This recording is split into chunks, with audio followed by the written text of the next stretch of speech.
And we're here with Disney Discussions number 9, but the host is Megan, but she wanted me to introduce it, even though she's the one who chose all of these films.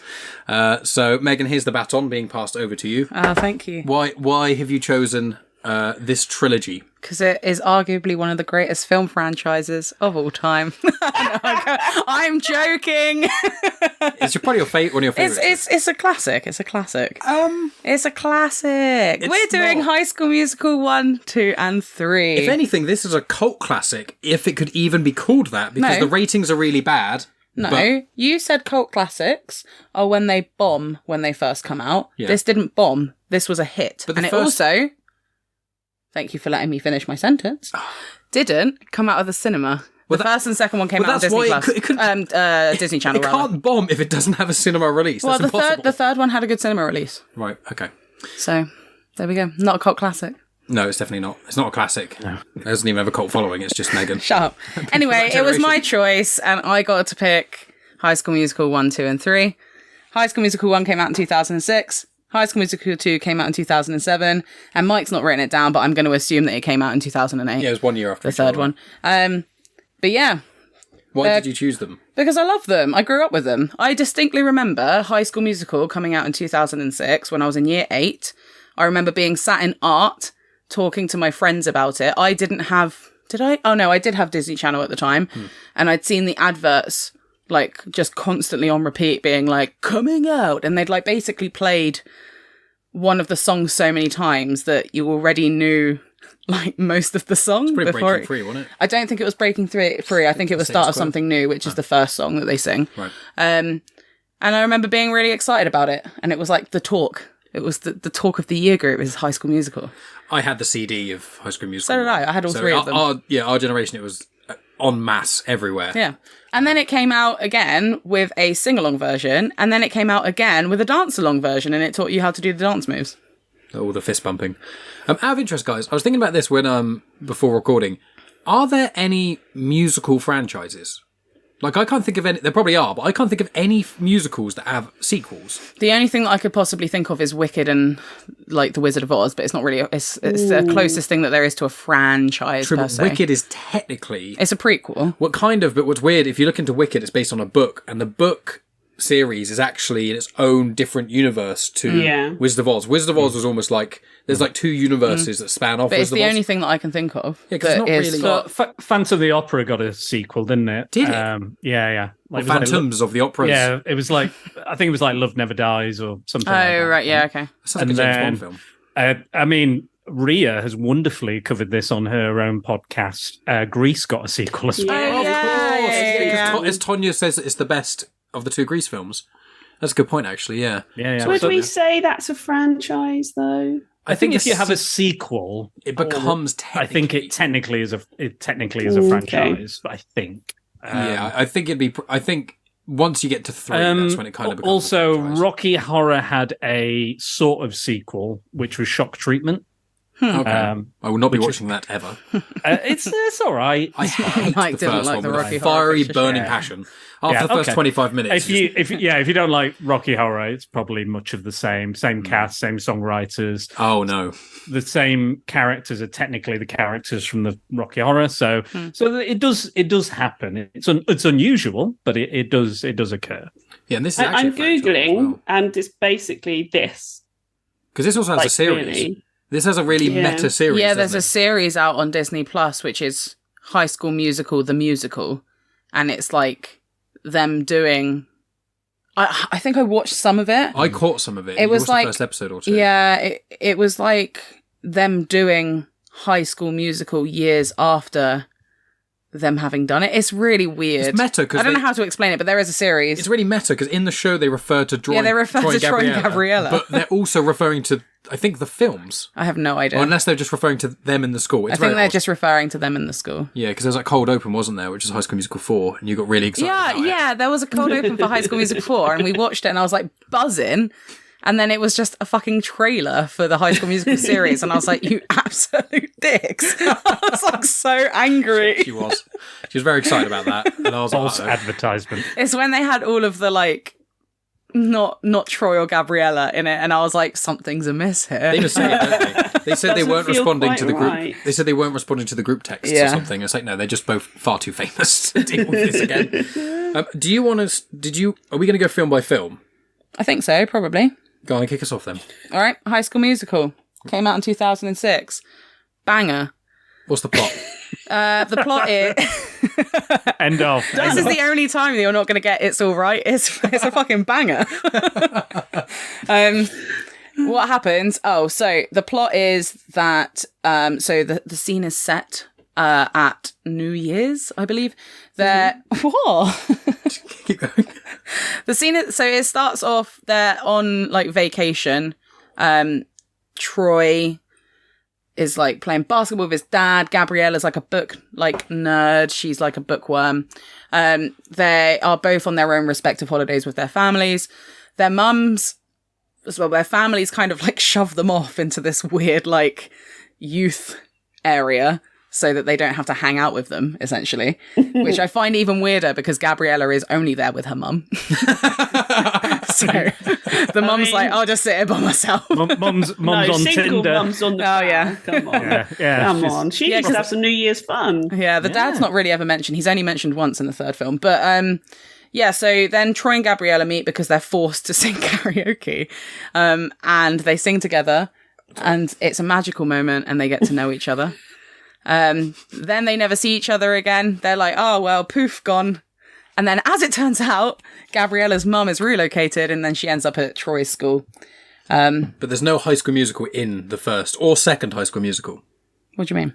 Well, the films are called High School Musical. They don't do the musical till the third one. No, but they have the callbacks and stuff. They have the audition. No, I know, but it's process. fun. You pointed out to me, it's quite funny because it's called High School Musical. There's no High School Musical in the first one. And the second one, there's not a musical, there's not a High School Musical either. No. But but the film itself is a musical about high Yeah. school, Yeah. so you could It should be called the musical High School. Yeah. But anyway, Gabriella ends up at the school with Troy.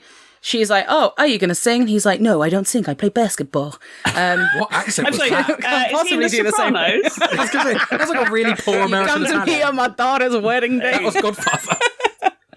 I know it's The Godfather. So yeah, then it's the story of Troy trying to figure out whether he wants to play basketball, whether he wants to sing. All three films are that. Yeah, all I mean, three things are basically that. sorry. Sophie's choice there. Rinse and repeat, rinse and repeat, rinse and repeat. Yeah, and it's just their And they're all love. really rich as well, all the families. Yeah, They're, seemingly like, they all have a lot of minted money. Somehow. Sort of, but this confuses me about the film. So they all sort of do, but Troy doesn't and needs a scholarship. But then I'm like, look at your house. And I'm like, and you're clearly going to a wealthy high school. I find that very weird. How it's all like, oh, I need a scholarship. I've got no money. I'm like, dude, you're doing all right. Yeah. I'm He's so like going to the- relatable. I'm so relatable with my Yeah. rich house. Rich, good looking, who can sing and dance Yeah. and play basketball. Oh no. And my grades are pretty good too. Even though Oh, Troy, okay. even though Zac Efron In doesn't actually incredible sing in the shape. first film. He does a little bit.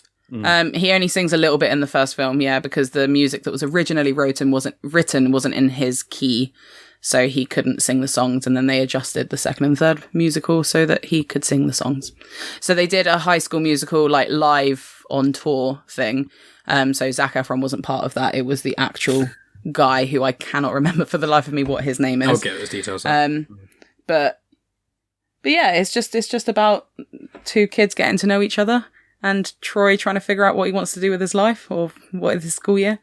It's seemingly what confuses me mostly about this film is why the playoffs for the basketball, like this big game that's the championship, why it happens so early in the year? Because this is the winter musicale. It's the winter musical, even though they've just come back from New Year. They've just had their Christmas holiday, so why it's still the winter musical is beyond me. Surely that should be before Christmas. I've got winter is December, January, February. Yeah. To be technical about yeah. it. But I find films and TV shows with American high school stuff very confusing. I only very recently learnt what Homecoming was, and that was weird. And I was like, what do you mean? What is Homecoming then? 'Cause It's like So a it's prom. like you have a prom, but it's older students who have left the year before can come to it. is it? That, And I was that like- sounds like a safeguarding issue. And I was Sounds- like, this is really because they're Yeah. coming home from like their first year at college, university, right? I mean, I don't know In if that's so still many how ways, it happens, in but that's so many but ways. that's where it sort of like come from. Maybe I'm misremembering, but anyway, I find American high school stuff confusing anyway. I find it all a bit bonkers. And then I was watching this and I was like, right, so they've had Christmas because they've had New Year's. They're doing the winter musicale, which is fine because like it's still technically winter. But then I was like, I don't get the rest of the timeline. And then when it gets to the second film, so if they had like a term and then it's summer and then they all go on summer break together and they're coming back from that in like the autumn term, how many years do these films take? Like, it's only over a course of like a year and a half. It's 2 school years, isn't it? It's 2 from the start. So Gabriella joins partway through year 1, so to speak. Yeah. So she joins in partway through year 1. They have the summer and then they have year 2. So, but do American schools start like we do in like September? They start halfway through August. But so they have like the summer autumn term. So she's missed the first term then. She's here for the second term. Yeah, except they call them semesters, but yeah. Right, okay. They don't have 3 terms. They don't have 3 terms. They've got 2 semesters. This isn't great like podcast content. I find it very helpful. Guys, I think I can explain. These films are not written very well. Lies and slander. This is actually Dan's favourite new franchise. He's actually he was saying in our little group chat that he actually wants to watch the series. Is that a poster of Troy Bolton on your wall? The chap is Drew Seeley. He's uncredited as well. Oh, that's Drew Seeley. Sucks. And on That's IMDb, rude. he's the second to bottom person in all of IMDb. There's cheerleader number 1 through 3, all of skater IMDb. kids before him. Right above. The history of IMDb. All these people who don't have even pictures on their IMDb. Oh, that's sad. all the That's way to really the bottom. rude. And it's like, he's not even credited. It's like, poor guy. That is sad. Anyway, so let's go to Ria. Ria, what did you think of High School Musical 1? So I have to say, it's not my favourite thing I've ever watched. But it's just so massively inoffensive. It's fine. Like, it's just fine. Like, I don't hate it. I don't feel as passionately about it as Dan does, with love, obviously, because it's the best thing he's ever seen. Of course. But I don't hate it. I think it's fine. I think it's really bland and beige, and I think that is often okay. Like, and I think that's fine for teenagers as well. I was like 25 when this came out, so it's not on my radar at all, so I didn't care. 12? But like, Yeah, I was 12. like a tween, this is like the perfect tween film. It's wholesome, like the characters aren't complex, and I think that's totally fine. And I think giving children a film that's about a choice of doing something that somebody thinks you should do and doing something that you really enjoy is good messaging. Like, I just think that I am finding it hard to say anything about these films because what is there to say? I will say I think it's quite nice to have something wholesome. The songs are fine. I will not have them on my playlist or on CD, Mike, bless you. Feeling pretty cool that day you went HMV and bought that. I got that, and I got the SpongeBob musical as well. This movie, the soundtrack of the SpongeBob movie. Amazing. Which I love. So I just think it's fine. I think the standouts in it for me are Zac Efron. I think considering, how much he had done before, or how little he had done before, really, he's so charismatic, and you can see why he is the member of the cast that's just gone off to do so much. And I think he really warms up the screen, and I think he feels really professional, especially compared to all of the others, and I think he's given it all, which is great. I will say I think most of the cast is giving it all, which is really nice. You know how I appreciate that. And I think there's like the inoffensive hunk, fine. I prefer Zac Efron as he is now in films. I find him a lot more interesting and funny and all of these sort of things. But I totally get why tween girls were like, oh my God, this guy's amazing. The absolute standout for me, though, has to be Ashley Tisdale as Sharpay. I love Sharpay, mostly in this film. In the others, I feel like she's done a bit dirty. But in this one, absolutely love her. And I think Sharpay's the hero of this piece, right?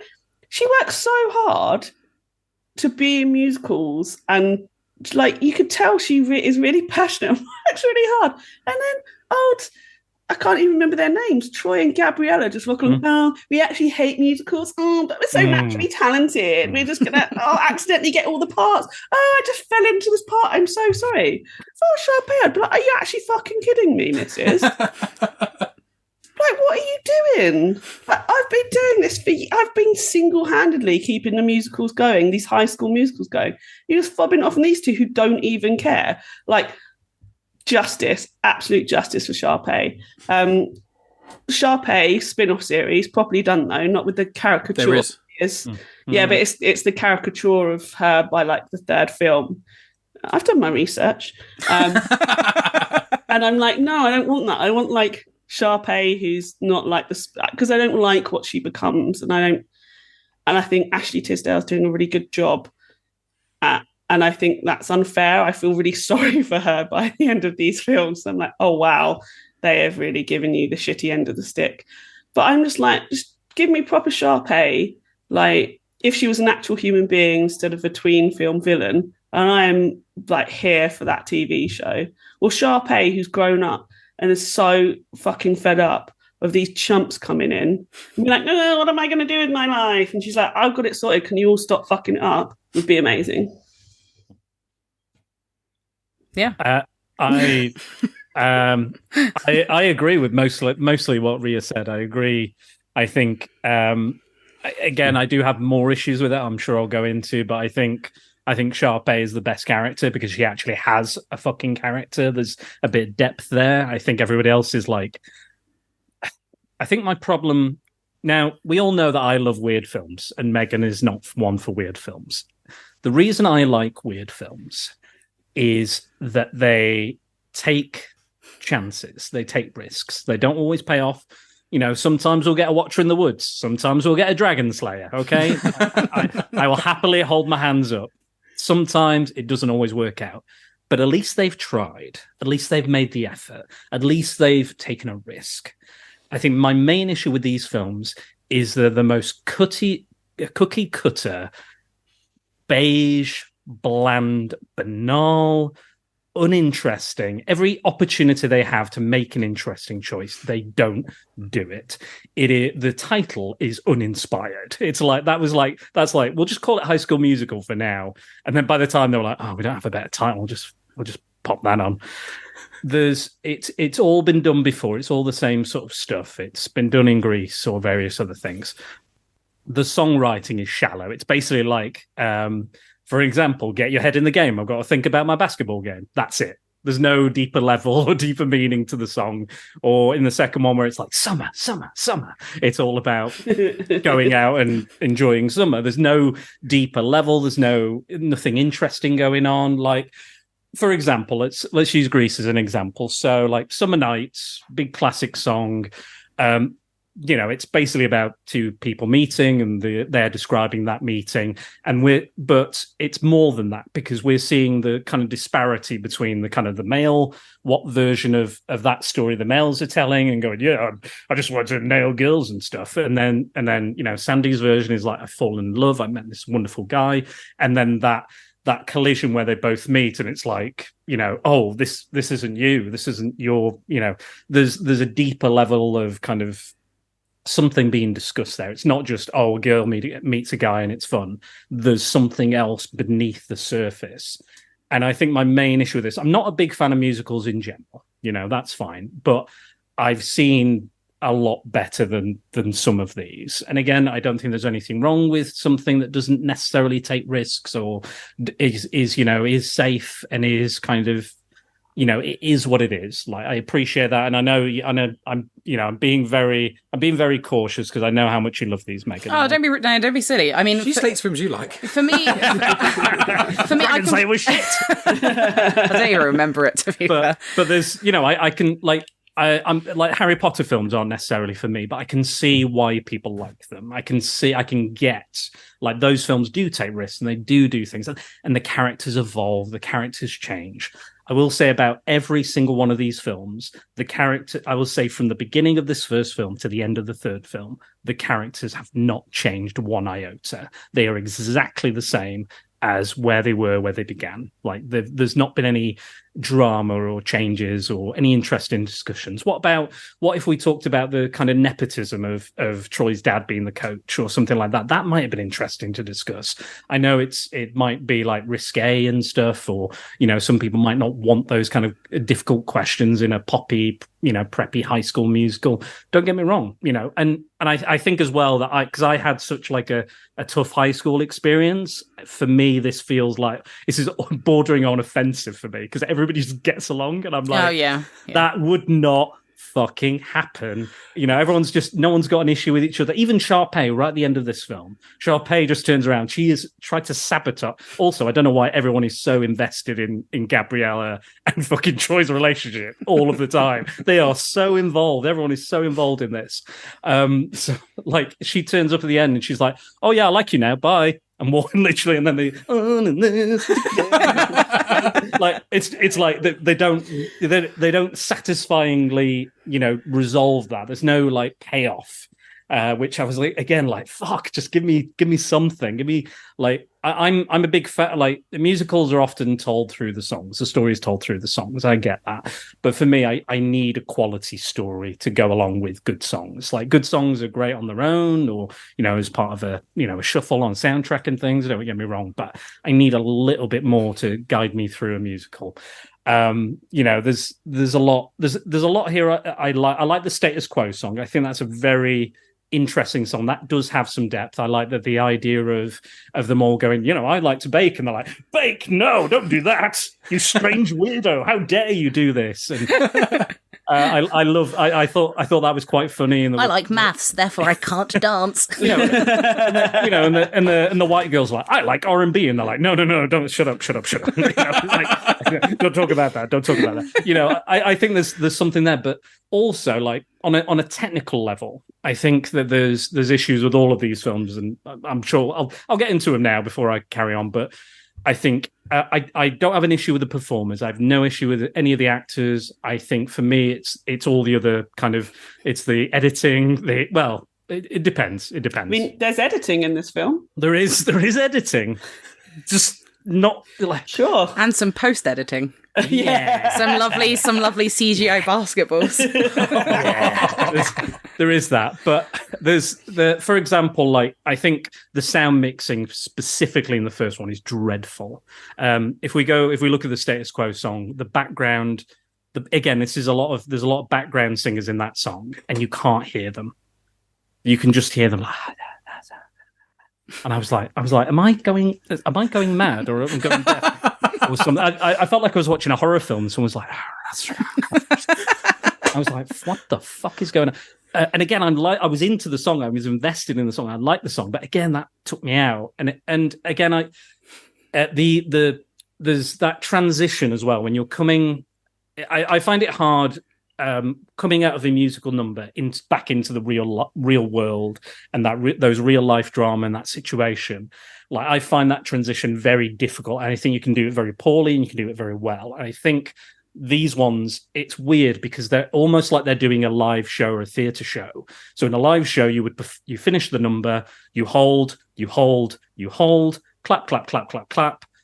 You move on to that, you carry on, reset, do what you need to for the next number. But in this is a film, and they're still doing that, and it just feels so fucking awkward. I was like, cut, like move on, get to the next thing, But yeah, those are some of my main gripes with these films, because again, it's the same director, I think it's the same songwriters, producers, all of that every single time. And I think this particular one for me is the second best. Yeah, I guess that's the word I want. Are you saying for you is it 2-1-3? It is 2-1-3 for me, yeah. Yeah, I don't know if everybody else is the same on that. When I rewatched the third one this time round, I liked it less than what I remembered. Like, I mean, you don't have to hold back. I like by any stretch. I love these movies, but I fully appreciate that they are not good films. Like, I don't I jest. They're definitely not masterpieces of cinema. For me, I obviously when they came out, I was the perfect demographic. Yes, sure. I'm exactly the demographic that they were after. Your life has been trajectory to what stage Zac Efron in his life is. Like for me, Zac Efron's perfect because he's he's like matured with my tastes. So I loved him. I was in love with him when it was 2006, and I'm still in love with him now. Like, I mean, I'm in love with him now as well. but like, he's like, obviously, granted, he's a lot older than me.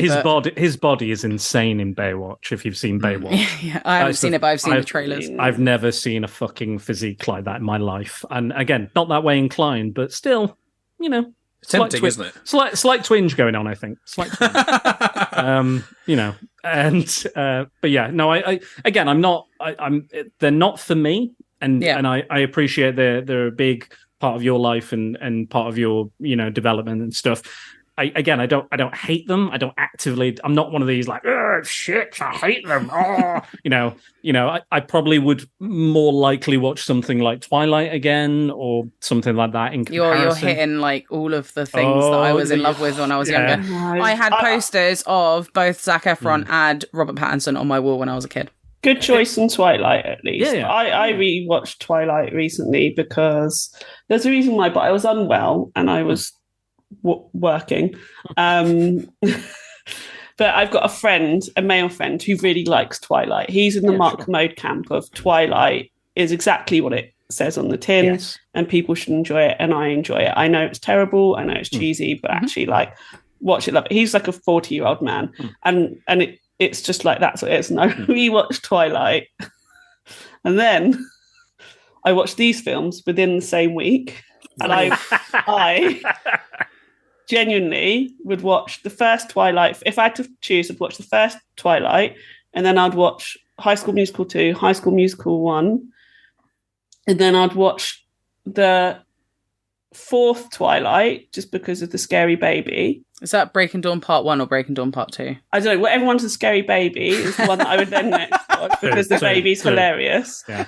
And then I would watch High School Musical 3, and then I'd watch the rest of the Twilight films. That would be my order. I just find it hilarious. Like, the rest of that film, absolutely pile of junk, but I love the scary baby so much. I'm like, what is this? And why did they think it was okay to put it on a film? Well, I've seen, because I hadn't Mike's seen... not seen Part 2 of Twilight. Oh, no. Breaking Dawn. I know it's not something I'm waiting to watch. We watched it with my I'm trying to think niece what the scary baby's called. pre-COVID. It's like Rosam. It's Renesmee. Obviously, I know everything because I watched it all recently. Well, we watched... I saw Twilight like in school or something, and I was like, this is horrendous, and it ruins vampires, because the two things about vampires is drink blood and sunlight. Anything else, I'm fine down to interpretation, But those are the two key things. If you don't suffer in sunlight, why is not everyone a vampire? That's literally the core element of the problem with being a vampire, is that you get immortality, but you've got bloodlust, and you can't go in the sun. But the sun is the main thing that causes them depression. You're like my drug. How do you feel about Bram Stoker's Dracula then?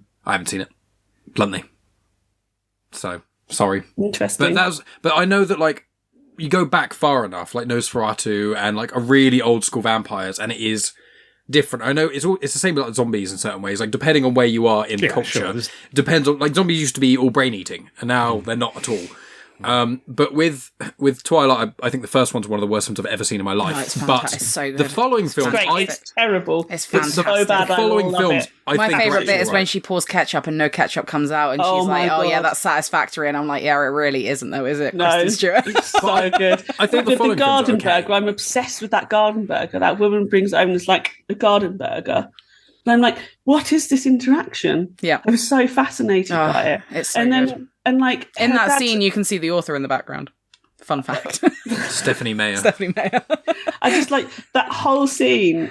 I just like, who cleared this? I'm obsessed with the first film because it's absolutely bonkers. I love it. Phenomenal cinema. When I watched them, I thought the first one was atrocious. And then I watched the subsequent ones, Breaking Dawn Part 2, and I thought these films are actually alright. I can see the appeal in Eclipse especially, and then Breaking and that sort of stuff. I didn't like them, but I was watching them with my niece, and I was like, I get it. I can see why. The first one is like, this is atrocious in every way, but the other ones I'm like, okay, for tween stuff, I get it. So good. But with High School Musical, even though I had the CD of the first one, I never watched the third one. I saw the first two on Disney Channel, and then the third one was in the cinema, and I'm like... I cried. And at that point, it was like, well, first of all...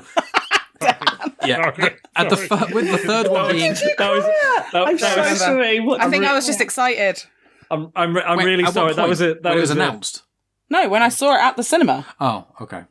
I'm sorry. I'm really sorry, Megan. That was a really honest reaction from me. Then I do apologise. No, you're all right. I was that Came out when 2008. I'd have been in year 9 or year 10, so I'd have been like 13 or 14, 15. Yeah. Yeah, but I mean, I never saw that was really judgmental of me. So I'm gonna.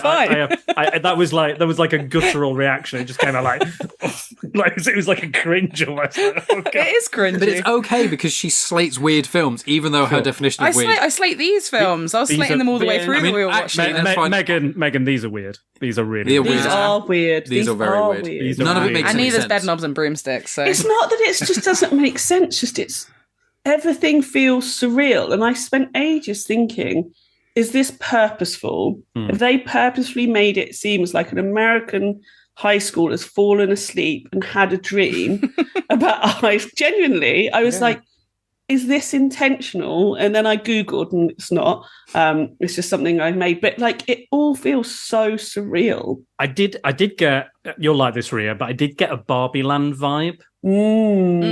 Because everything's perfect. Exactly.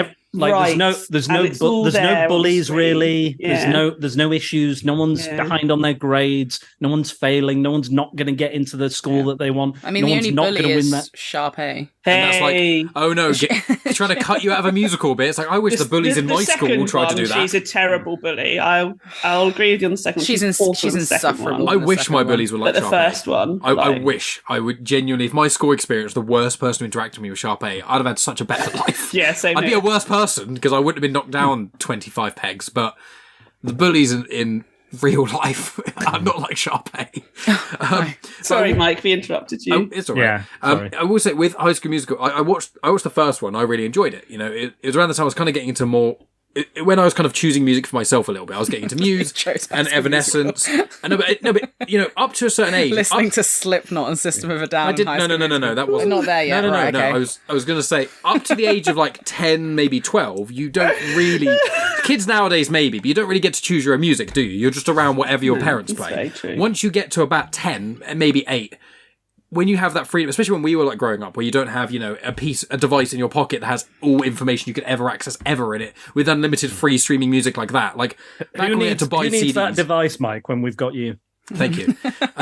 But like when you've got that, like buy CDs and things like that. But I got into music mainly like Muse, Evanescence, that sort of stuff, like rocky kind of stuff, and I really did like the first High School Musical film. And then a year passed, and the second one came out, and I really liked it. And then a year passed, and when I was 14 is when High School Musical 3 came out. That's when I got into Slipknot, Stone Sour, System of a Down, a lot of S's, and then a lot of really heavy music. And that's when I met a lot of my friends, when I was like 13, a lot of my friends who I'm still friends with today, a couple have been on the podcast and things, and they're all very, very alternative. So not only would street cred. Not only would, you know, reputationally, me going to High School Musical 3 would be out of the question. I wouldn't have anyone to go with. But at that point, that was when I was like, no, hate musicals, hate pop music. All pop music's written by the same handful of people and therefore it sucks. It's all the same. And I still stand by some of those opinions, but I'm not such a judgy prick about it. And there is some good pop music out there, you know. But I was so like anti-establishment, anti-mainstream, all this stuff. And I discovered this, you know, huge amount of music, which is like, oh, none of this is played in the charts. Why? It's got a bit of yelling in it. And then the also the visceral resistance I got, and me and my friends, because we're in quite a chavvy school, there's only a group of like maybe 5 or 10 of us in the year group that weren't chavs. So, or to American listeners, I don't know how you define a chav, but someone who's, I don't even know how to describe it. Not Google it. Anti-alternative. But because of that, and the resistance I got from everyone in my life, apart from my brothers. Alternative. Yeah, alternative. Like, apart from my brothers, who are quite a bit older than me, and my friends, everyone, even in schools and everything, would so often slate and bully me and belittle my opinions, all because I liked heavier music. Most of which was not even as heavy as I listen to now. Like, a lot of it was just a bit of shouting and stuff like that in it. And so because that happened to me, I then went so against what was mainstream and what's popular.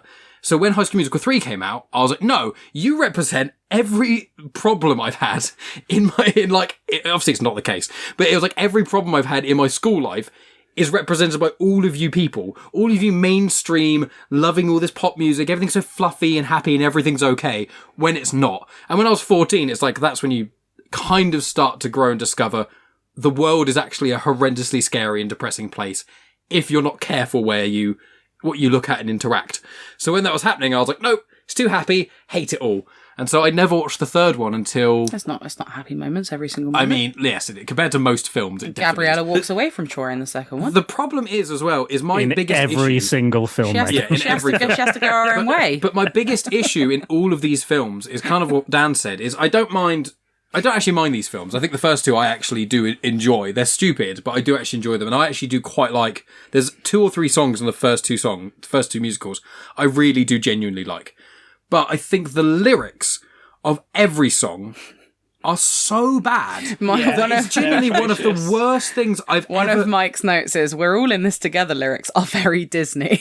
Yeah, because every lyric is just like, everyone's happy and we're all fine, don't worry about it. And it's like, no, but I know that you can't always have depressing, horrible things. Not But all of them. every song is either about, where am I going to find my place in this world, even though I'm good at fucking everything and there's no conflict in my entire life. Or This is it. Yeah. This is it. And it's just, all the lyrics just grated on me. And I was like, I like the music. And there's a couple of songs I was like, the music of this is a good musical song. It's nothing different, nothing unique. It's actually fairly good cookie cutter musical music. But the lyrics are literally the encapsulation of every edgy teenager who has a problem with Disney. It is these lyrics. They are genuinely pathetic. Some of them are very teenage angsty, aren't they? Very generic. Very generic. Mike's again hit the nail on the head. Again, there is no conflict in the film. There's no real conflict at any point, I don't feel, in any of these films, really, where I'm like, oh, what is he going to do? How is he going to decide? Oh, no. Like it reminds me a lot of I don't know if anybody's watched the show Entourage. It's not great. It's based on like Mark Wahlberg's life, and it's basically about him and his mates going around Hollywood, getting everything they want. And it's not great. It's some people love it. I don't know. I never understood it. I watched the whole first season. I couldn't get into it. The whole series is about them just, having a lot of sex, making a lot of money, getting all the acting roles, getting everything they could possibly ever want in Hollywood. And when there is a moment of conflict, they either, 1, throw sex at it, or 2, throw money at it. And that is how they solve everything. And at the end of that first series, there's a moment where the manager, his best mate, he says, "I've had enough. I'm not doing it anymore. What am I, and I'm like, oh shit, it's going to be a cliffhanger for the next series. I'm actually kind of invested now because we've kind of got to know these characters. I'm like, oh, there's this, sincere, like heartbreaking thing. And you know what the main character goes? He goes, I'll just pay you more. And that's it. That's the end of the first series. That is literally how it fucking ends.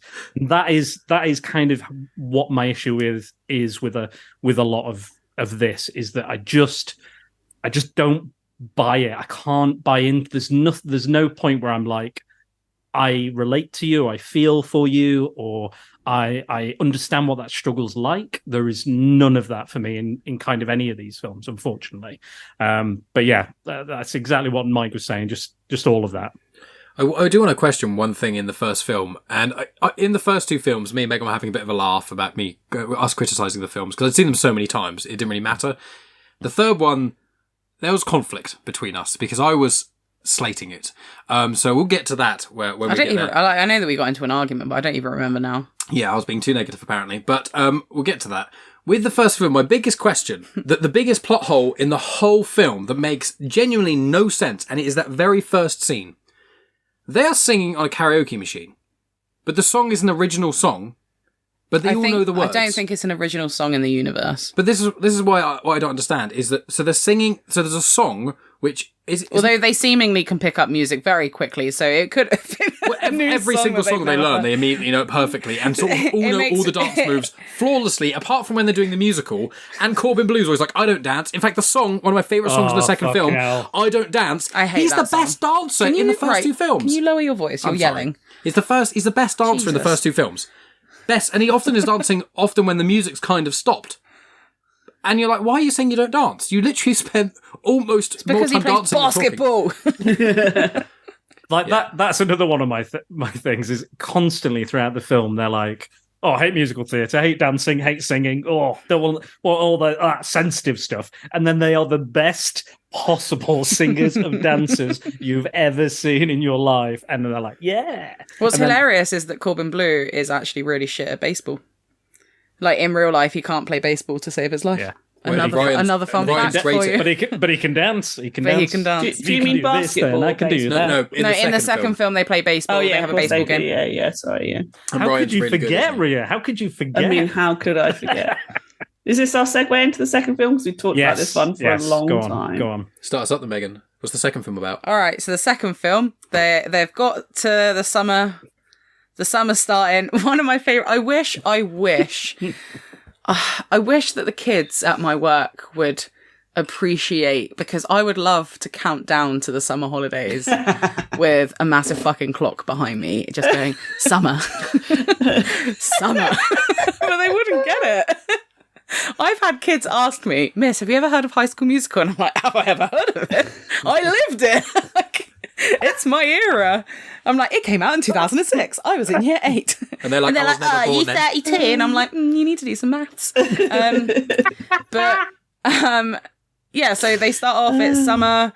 They're in like their homeroom, I guess. They're with Mrs. Darbus, who's the drama teacher. Countdown to summer. Spot on drama teacher, by the way, like 100%. Apart from the only other believable character in this whole franchise. yeah, the only issue just quickly going back to the first movie, the thing that I do have an issue with Mrs. Darbus is why would she change the date for the auditions for them to be on exactly the same day as the basketball match and also the maths whatever it is, the maths thing. Then also, as a drama teacher, if it's a winter musical, surely you would give yourself more than 2 months for the rehearsals, because they've already started doing auditions in my school for the musical that's going on, and that's not going to take place until like May next year.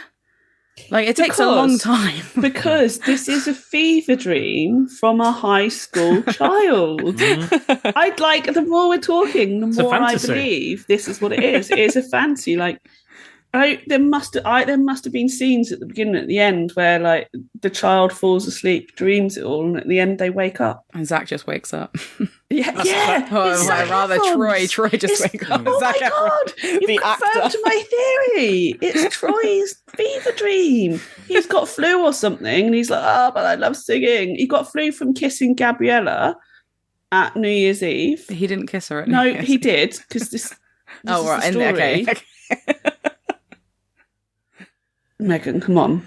They didn't kiss until the end of the second movie. No, he did. This is the point. And then he falls into the fever dream and he dreams she comes to his school. And then this is it. You cracked it. You cracked my theory. Nice. He's actually in a coma. It's like he's actually in a coma. Yeah, that's it. But also he's like the complete opposite of his dream version. Like he's like really geeky, nerdy. He's like alternative He Mike. doesn't play basketball. Like. He listens to screamo music. Yes, absolutely. There's no alternative kids in any of this. There's no. There's some like what I assume would be stoner kids. The one that plays the cello. Yeah, but there's no alternative kids. There's no goths. There's not even any nerds. There's not even a. Yeah, there are. It is also that girl who dances in the first one. Yeah, that clique is all nerds, Michael. They're not. Yeah, but they're all still very good looking. Even the one who's considered not good looking is actually a fairly good looking individual. And you're like, why is everyone in this film this good looking? They're like science lessons where like Gabriella's teaching them the equations. Amazing. And shit. I was like, fuck me. Amazing. Yeah, she's like beyond genius. She's like the smartest person who's ever lived and wants to sing. It's one of those scenes where they're like, just don't say anything, and at the end just say and carry the one. Oh, I know it now. I figured it out. Thank you, Gabriella. It's so smart. Thank you. Yeah, the teacher couldn't get to us, but thank God you're here. She corrected the teacher at one point. But I corrected the teacher once in my life, but that was... Kids correct me all the time, and that's fine. Also, for a musical theatre, based thing and very high on the musical theatre, is the most closeted like musical theatre department I've ever seen. Like there is... I did performing arts around the same time this came out, like 2005, 6, 7, what have you, and I was in the minority. Straight guys, cisgender straight guys, were in the minority. There was about 3 of us, and everybody else was either a gay gentleman or a woman, basically. They wanted to make Ryan gay, but Disney wouldn't allow them to. I mean, clearly. But, I mean, obviously he is. Yeah. So. High School Musical 2. I think that. Oh, sorry, Dan. What were you going to say? No, that was it. That was basically it. Apologies. High School Musical 2. Yeah, they get to summer. They're basically wanting to have summer jobs. Troy Bolton manages to like hook them up with jobs at this like summer resort. Importantly, Sharpay gets him the job because in this film, Sharpay doesn't understand consent. Yeah. So she gets him the job, and then she sucks so much in this film. The highs of the first film to the lows of this film. Yeah. So she gets him the job, which I just find hilarious. That then he's like, I'm going to invite all my mates, and the hiring manager's like, yeah, great. No, never happen. Never happen. Well, whatever means necessary is what Sharpay said. Yeah, that is true. That's a fundamental point I forgot. Thank you. Whatever means necessary. I'm just like, what a sad little man. Do her parents own the country have club? to listen to Sharpay Evans. Do they own her parents own the club? Her parents own it, yeah. I think it's even. I can think even someone going to a country club is rich because the level to own one is like. Ugh. Yeah, so Sharpay and Ryan, because they're twins. Or Ryan. We've not talked about Ryan at all, have we? No, Yeah. The invisible twin. Yeah. So Sharpay and Ryan. It's like when twins eat, one eats the other.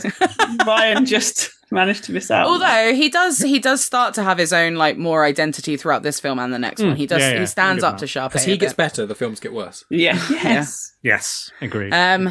Yeah. So they all start working at the summer club, and it's just about them having the jobs. And there's obviously. Is there a ball there? What's the performance? Is it a talent show? It's a talent show. The whole lead up is to the talent show at the end of the summer holidays, I think. And the greatest song ever is in this film. Yes, the song that was not in the original version of the movie. It was a deleted scene, and it should have 5,000% stayed deleted. I don't know the actual title of the song, but it is along the lines of Humu Humu Nuku Nuku Apu Wa I think is what it was called. And it is just god awful. It's so awful. And offensive. It is just by far the worst thing in all of the movies. It's absolutely horrific. But I think High School Musical 2 is actually my favourite out of the three. It is literally, oh my god, that's the name of it. Yeah, what I just said. It is literally like HUMU over and over again, then NUKU over and over again, then PUA''A in capitals as well. That's the name of the song. Ouch. Yeah, most of Sharpay's songs in this are just god awful. Like the whole Fabulous song is awful. God. This song is awful. The song that she sings with Troy isn't the worst thing in the world, but it's also not the greatest. I mean, I think the best song, for me personally, the best songs in this were Bet On It, regardless of the cheesiness of it. Bet On It. Bet On It is actually, I think, quite a good song, as far as it goes.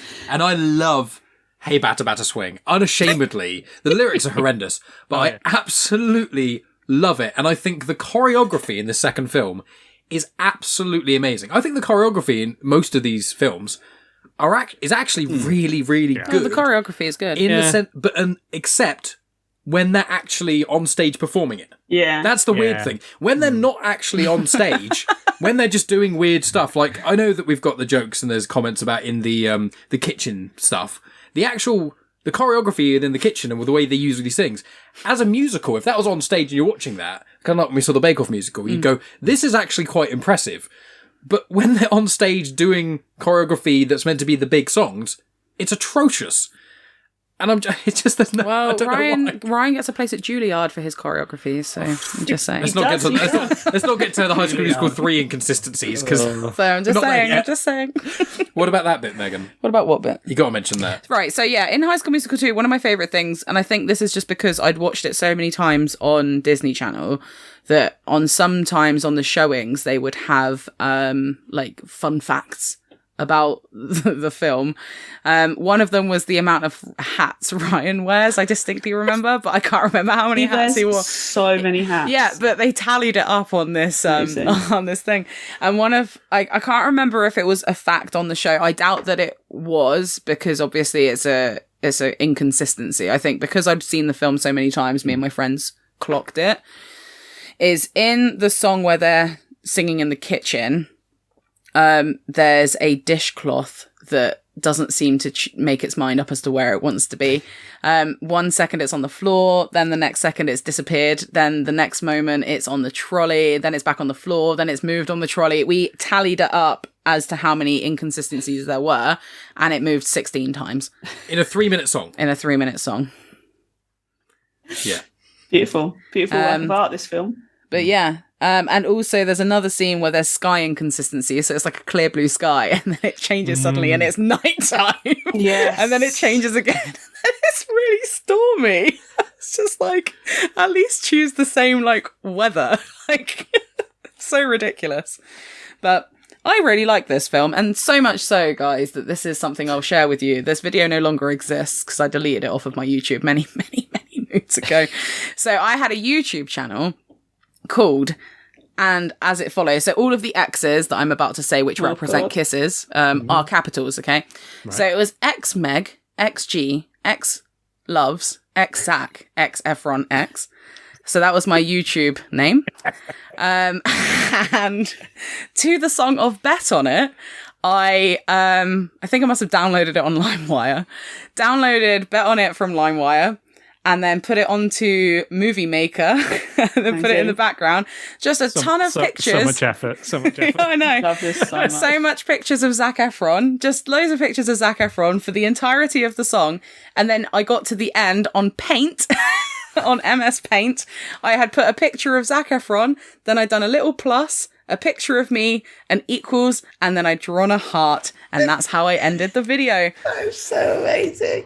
Yeah, that's what I did. That is, oh my God. I love teenagers. Thank you. Thank you for sharing your cringe with teenagers. us. Yeah. You know, when Turning Red came out and everybody was like, ugh, the teenagers are so cringe. I was like, That's yeah. what teenagers are like. Did they say No, that? I loved. Yeah, I thought Turning Red was incredible love because of Turning it. Red. Amazing. I I was like, love Turning Red. Yeah, I was like, this is actual exactly right. teenagers. So Yeah. you're cringing at actual got teenagers. nieces You and I can attest. you were a teenager. You were this cringe. Yeah. And you have proven that, Megan. Yeah, I Did just you think- have a Tumblr dedicated to Zac Efron? I feel I like you were the didn't- type. Yeah, I know. Bebo, didn't you? I had a Pinterest. Bebo account and I had a Tumblr, but neither of them were dedicated to Zac Efron. I did, however, I distinctly remember going through magazines and magazines, cutting out pictures of Zac Efron. If he, like, I was going to say, if you ever hear this, which he won't, but Zac Efron, if you're listening, I bloody love you, and I always will. I remember spending like a good hour putting up posters of Zac Efron on my wall and making it look really nice. I loved Zac Efron. Love Well, it. He's very Troy Bolton. talented. He's very, Yeah. very talented and very charismatic. Yeah. Yeah. But yeah, get but it. yeah, that's my life. That's cringe, but that's me. Oh, When you we've ask all the been guys what they cringe. I'm going to try and think of something cringe to share by the end of this. I won't be able to remember anything because I've mentally blocked it out. But I'm sure there are many things. Unfortunately, the evidence of my cringe is real life photos and stuff like that rather than anything online. I thought you said cave paintings. Yeah, rude. So, like, unfortunately for the world, it's more difficult for them to see it. But there is a shoebox somewhere in my house that has, I'm sure, all of my teenage cringe in it. Nice. Well, I mean, that video has been deleted off of the internet, so I don't even know where that would be. But it's gone forever. But Dan, you said you preferred this film slightly to the first one.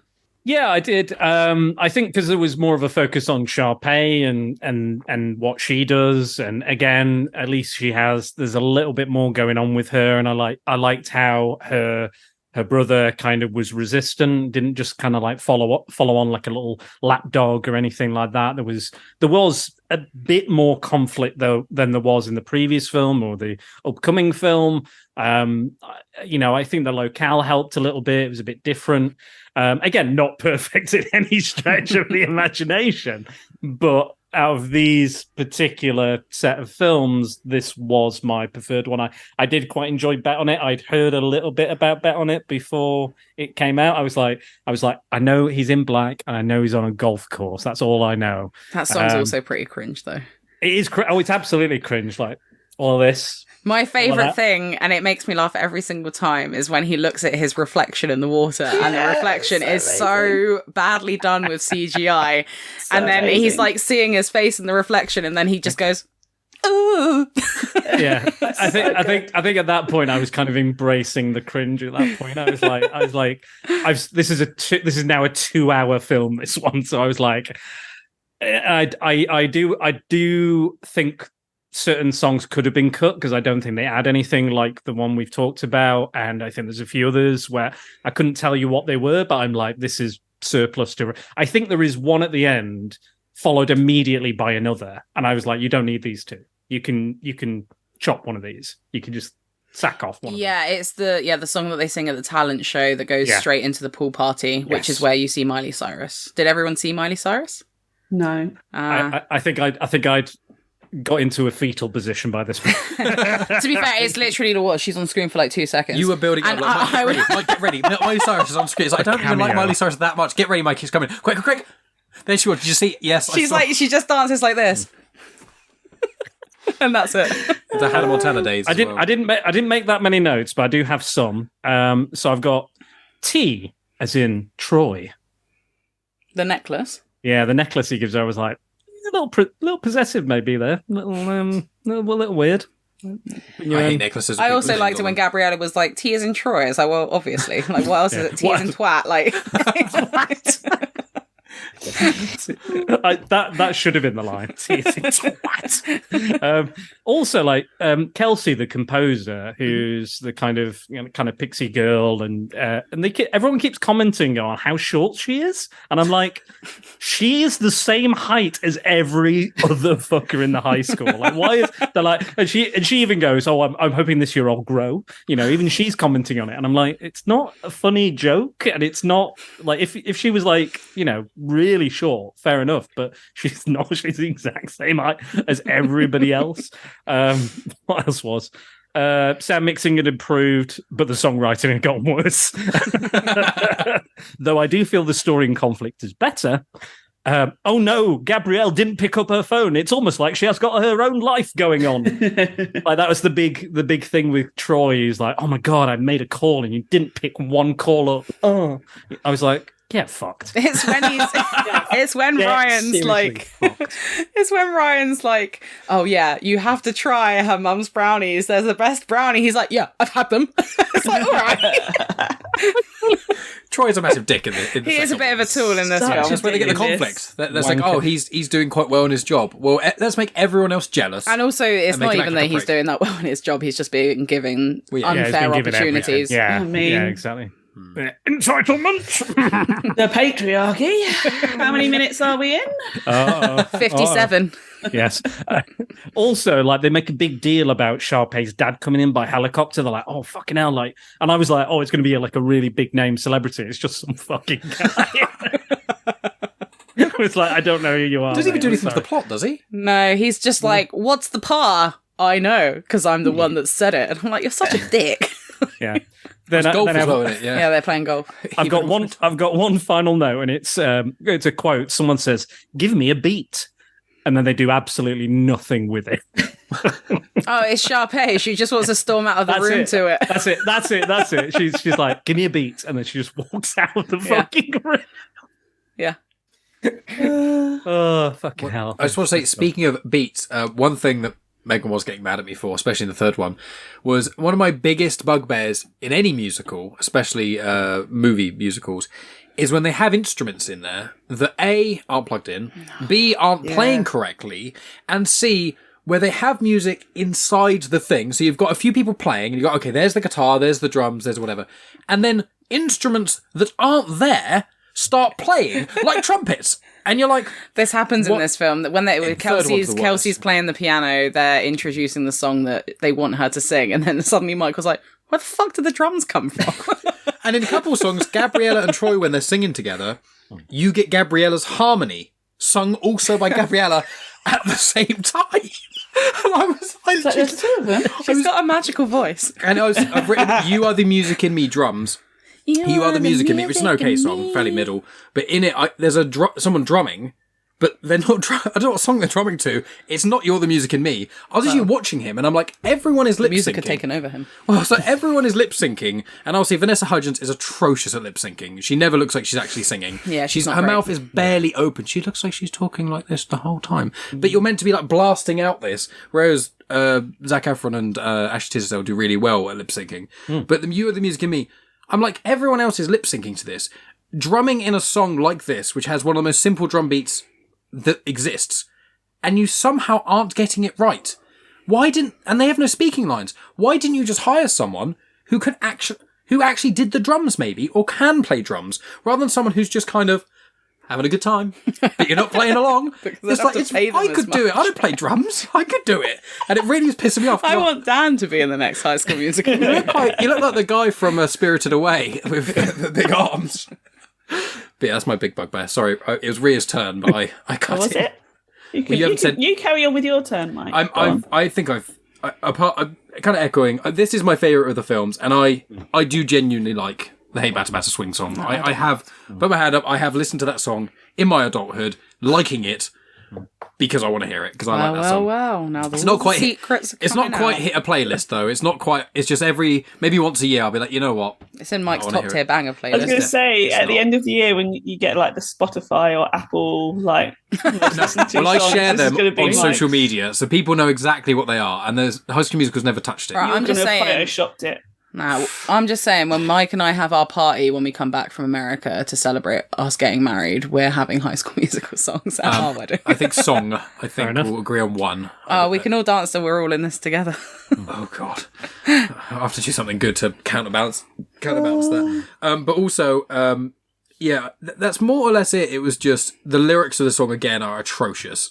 And it's just the lyrics of these songs really let it down. But this is my favourite. This is the one film I think of the three where, although it is probably a worse film, I enjoyed it the most. And I think it's because it actually kind of loosely feels like there's somewhat of a plot. I mean, the fabricated conflict of Troy, friends do get jealous of each other, and then friends in response do act like massive dicks about it. So I completely get that. And I think it's this one. Yeah. Right at the end, the most realistic part of the whole film, and this is just loosely stereotypical and anecdotally, that when Chad and Troy make up, it is so on par with how me and all of my guy mates have ever made up, which is you have an argument, you have a conflict, and then one of you goes, dude, I'm really sorry. And it's like, it's all right, bro. And then you never talk about it ever again.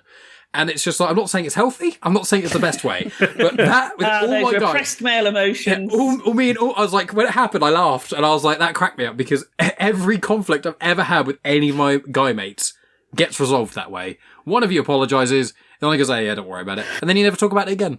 And I just thought that was so realistic. That was, apart from Chad and Troy being dickheads in it, that was it. But that's what I have to say about this film. Excellent. I mean, this is the one I would watch again out of the three. Maybe just for some fun, I guess, if all the other films have disappeared. Been obliterated. If this was the last film on Earth, I guess I'd watch it again. If these were the last three films on Earth, we'd choose the second one. Yeah, it was the High School Musical one. So they said you can only watch one over and over again. You like the second one. Because... But I love that Troy's such a dick in this film. Like, I really enjoy it. He's such a knob to everyone. Yeah, he is. Like, but I'm like, great. Like, let's make him have some sort of character growth and do a very fun dance and look at his own reflection in some water on a golf course, which is the most empty golf course ever, shall we? Yeah, there's no one ever on that golf course. So rich American choice, isn't it? That's where he's doing his little solo thing. Love it. And I love that he's an absolute arsehole. Somebody really needs to talk to Sharpay about consent. I think there's a wonderful message for for teens here on what consent means, and just show them Sharpay and be like, this is not it. I was having so many boundaries. It's really inappropriate. I love that sort of like when everybody hates Troy, I feel like they still don't really like Gabriella. I'm like, they were sort of like begrudgingly on her side. Like, they're sort of like, I guess so, because you are part of the group now. You've only been here like 3 months and disrupted everything and ruined absolutely everything. Well, I guess we should be on your side. But I just had the most fun watching this one. Sort of like, it's the one I've had more to say about.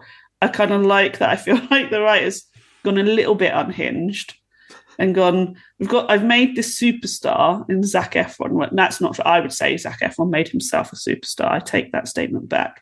I'm going to make him You seem... can bet on it.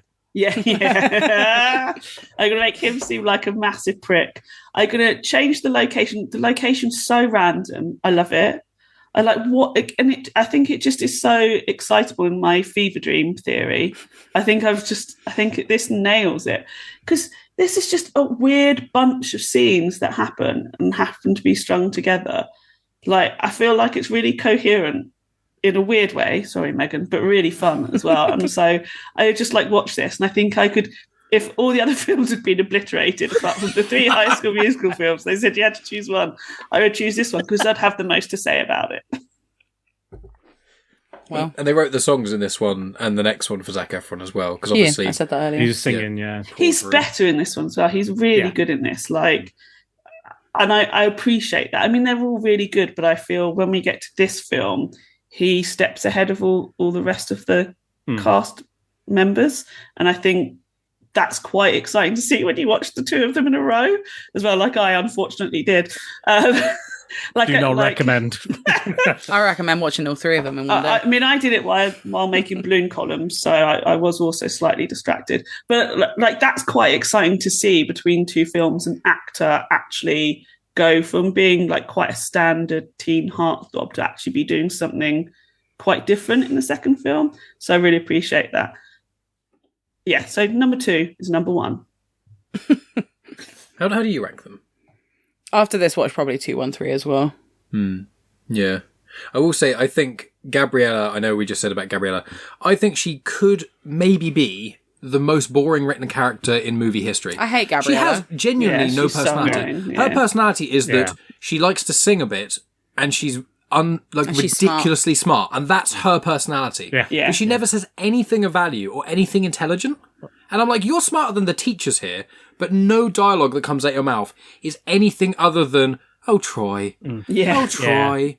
Oh, why can't you? I gotta go my own way. Oh, Troy, everything's so hard for me, and things like that. I'm so smart, and I just fit into a school as soon as I move here immediately. And I've never been anywhere for longer than like a handful of months. Yeah, I'm literally ahead of everyone by far. And I'm like, what is most happening? popular girl, the most talented girl, the most intelligent girl in the whole fucking school, and most popular, like in a minute. Yeah.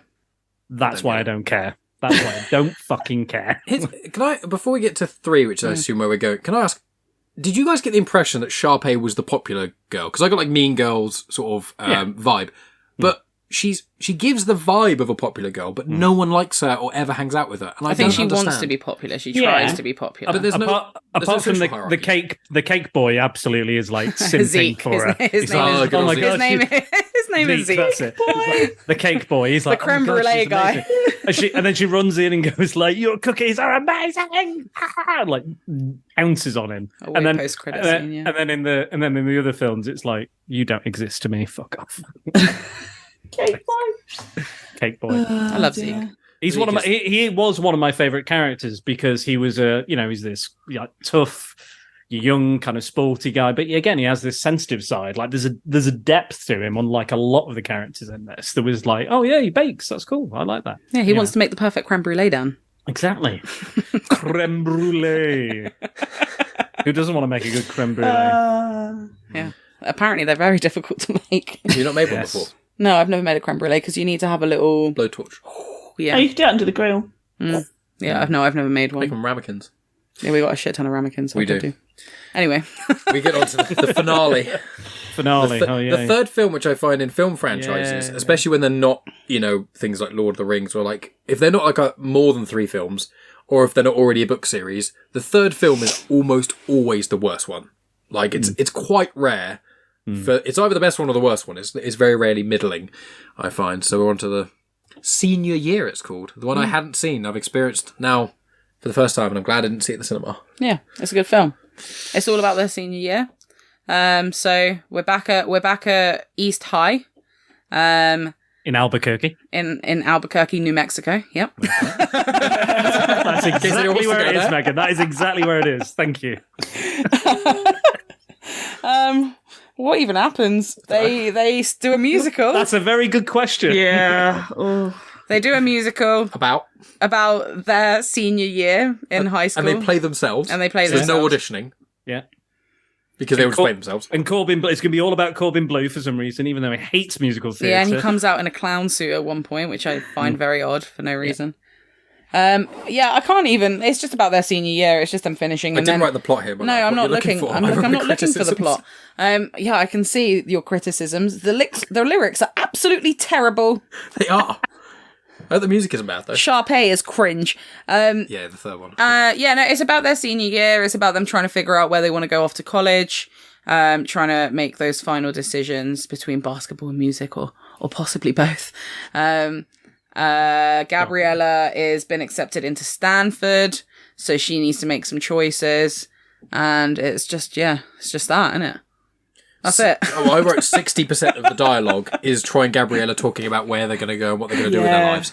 For the whole film is basically the first 20 minutes. On a rooftop. The first 20 minutes of the film is basically almost like cut and pasted. It's almost like they got ChatGPT before it existed. They just wrote 20 minutes of a script and you finish this off. It's the worst part, I think, by quite a long shot. The dialogue, I think there are some cool songs in it, though. It has my favourite song of all of the whole franchise in it, but I think all the other songs are atrocious. I like the song that Ryan and Sharpay sing when they're in about like what they want to do in the future. The daydreamy one. The actual fever dream. Yeah. Yes, that one I really... Because you can see in this one that the production value, the production money has gone up. Well, yeah, because obviously it came out in the cinema, so they had more money, didn't they? Yeah, exactly. So when that happened, I was like, oh, fucking hell, finally they're doing something instead of just teenagers bopping around the fucking cafeteria. Like, there's something going on. They're trying to do something. Stagecraft was great in that one. Again, this is them taking a risk, taking a chance, and that's why I was like, you know what, this song, I like Sharpay, I like a brother, good characters, like, just let's carry on with them. Let's invest in that. And I think it was a good song. I think it was, it was an enjoyable song. Again, not very well written, but I think the music itself, not the lyrics. Again, the lyrics are the problem. But I enjoyed the ride that song is. So I'm with you, Mike, 100%.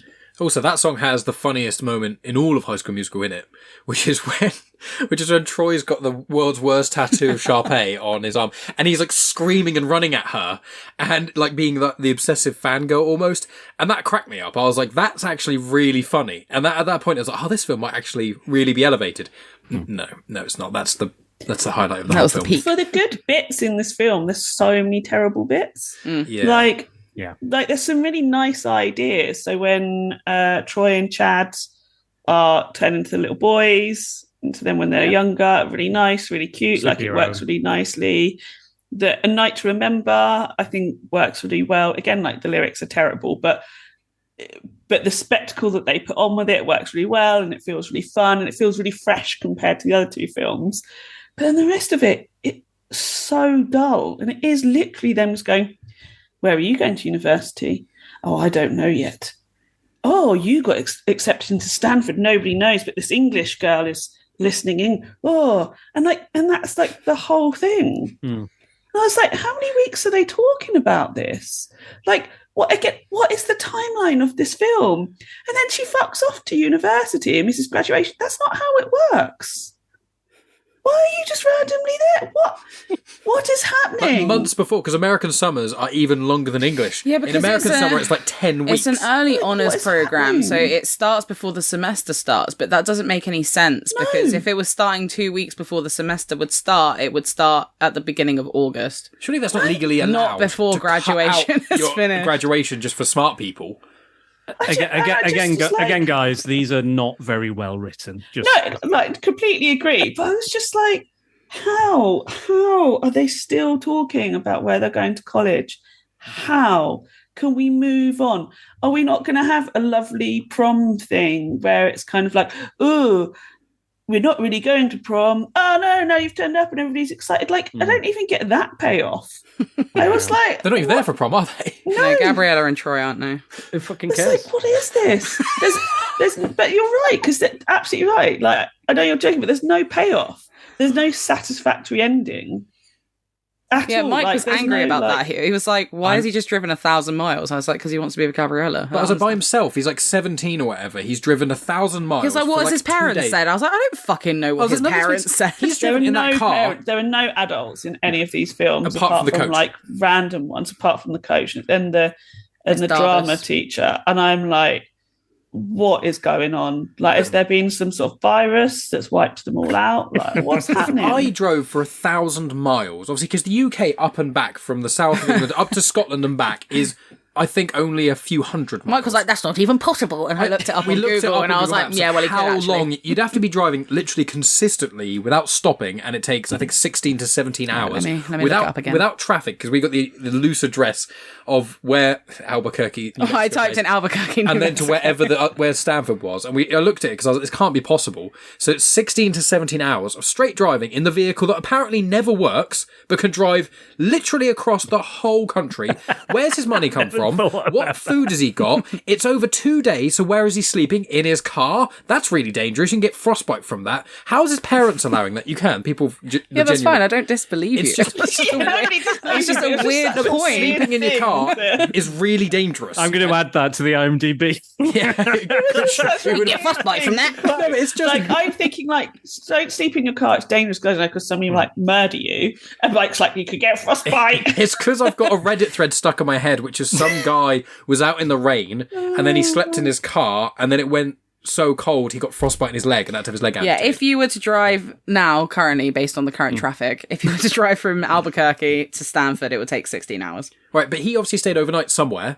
Yeah. Where's it? What food has he got? He shows up. Is he wearing? He's got no change of clothes. Maybe they're in the van that doesn't work. No, he does drove have a 1,000 change of miles. clothes because he changes Again, into a suit. I'm buying into the fantasy element, the dream element you. of this, because again, that wouldn't absolutely work. I just don't have parents. Speaking for someone who made a very grand fucking romantic gesture once that absolutely did not pay off. Oh no, Dad. like that's again, this is not something I buy. Like I once for one Christmas, I was with a girlfriend. We were having issues. I decided from where I was doing my panto in Glasgow, I decided to catch a flight, spend Christmas with her. I told her as I was coming down, and she said, "What the fuck are you doing? Why are you doing this?" And I went, "A surprise!" Got there, God. fucking despised me, looked at me like, "You put my parents out. You've embarrassed me. What are you doing here? I don't want you here." Gave her the presents, and then I basically had to leave like the day after. God, so that's that was great fun. So romantic gestures. I'm glad that she is an ex because it sounds like a knob. Yeah, she was difficult. Anyway, this film, I was with Mike on this. I got furiously angry with it. I got furiously angry because they are basically counting on your sentiment for this journey we've had through these films. We've started here and we've ended here. They are like, what an incredible journey we've been on. What are the changes and the peaks and the troughs? Like, what an amazing journey. Remember all the memories we've had. A lovely 18 months. Yeah, all 18 months and stuff. And I was like, nothing has happened in these entire films. Nothing has changed. It's all the exact same shit. And the piece de resistance that fucked me right off was finally Troy has to make a choice between musical theatre and basketball. I thought finally some conflict. He's going to do it. He's got like, this is it. This is the moment. And the countless references they're making to stuff like, oh, we're all in this together. Oh yeah, because it's in the first one. Wildcats, what team? Yeah. Oh, do not fucking say Wildcats, what team? I never want to hear the word Wildcats in my fucking life again. It means nothing. It is the name of a sports team. It means nothing. And again, we get to the end of the film. We think, finally, what's he going to do? What's going to happen? He has to pick. He has to choose. And in life, there are certain times in your life where you do have to choose. You have to make a decision one way or another. You can't have your cake and eat it. He decides to choose both.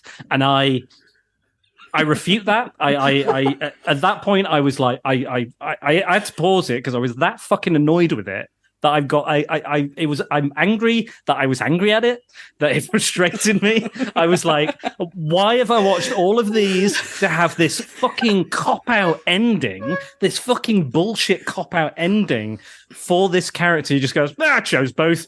Let's dance. And then he's only like 30 miles away from Stanford as well. Again, and again, it's like, I'm going to have my girlfriend, I'm going to have musical theatre, I'm going to have the basketball thing, and it's all going to work out. Well, good for fucking you, Troy. Good for fucking you. All right. I just.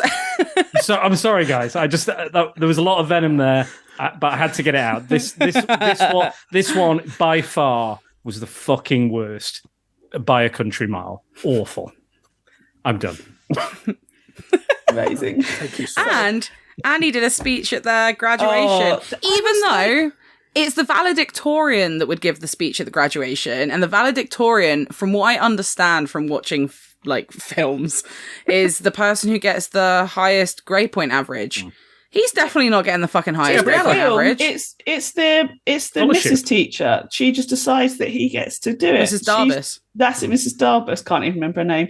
She just decides. She's just like, oh, Troy, you've been through so much. How does she have so much power? That's what I want to know. She has so much power in the school. Drama teachers are normally completely insane. overlooked from my experience. I know we're not in American schools, but I'm normally like the drama, unless you're a drama school, which they're not, they're a basketball school. She's shagging the head teacher, isn't she? They're not a basketball school. Are they? Are you sure? Because the way There's everyone massive interacts, fucking posters. like the way of the everyone basketball and like team. painting all over their lockers about basketball. There's no mention of American football, which is bigger in America anyway, or baseball, which is also bigger in They America. mentioned track and field and baseball. The shortest basketball players I've ever seen.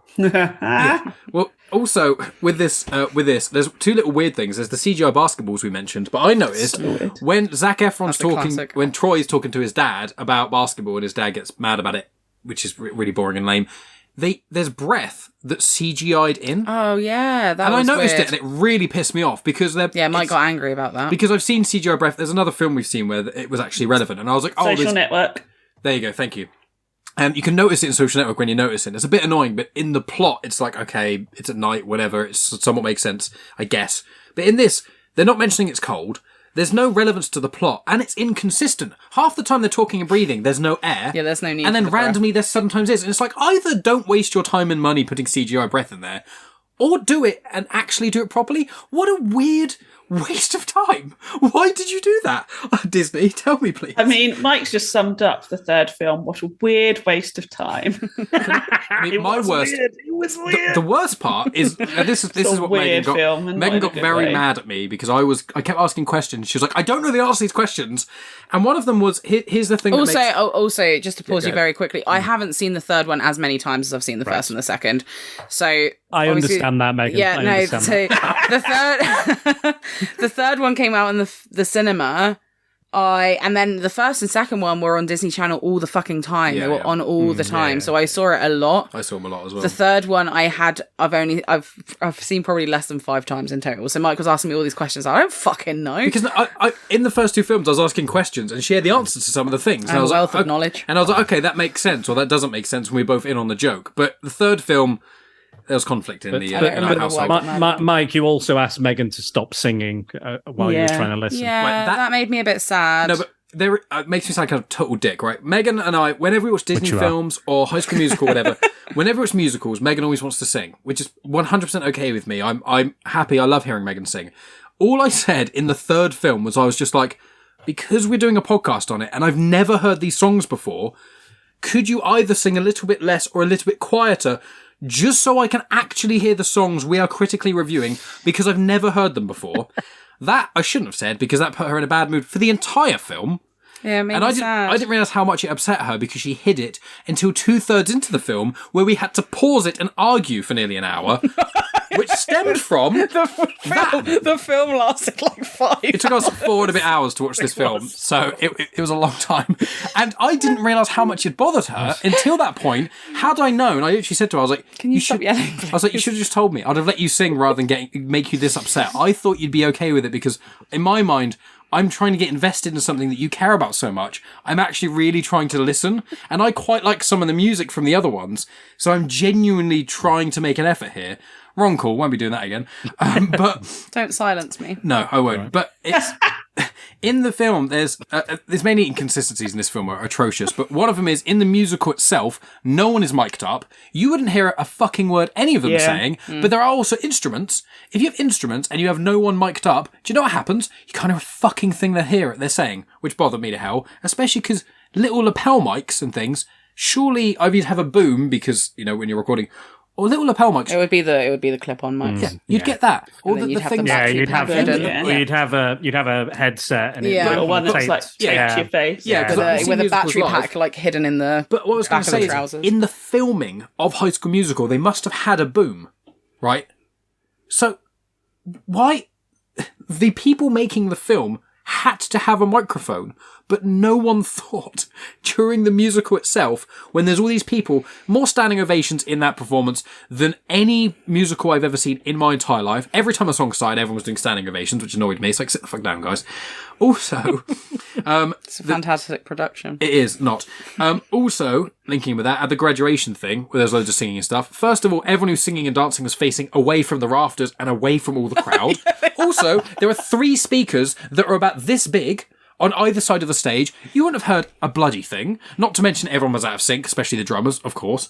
And also, the biggest thing that actually annoyed me so much to Dan's level of annoyance, aggravation, why is it at the end of the High School Musical about the characters who are themselves? Oh my god, Jesus Christ, what- you got so angry about this. Why is it that they announce a very private matter that's no one's fucking business?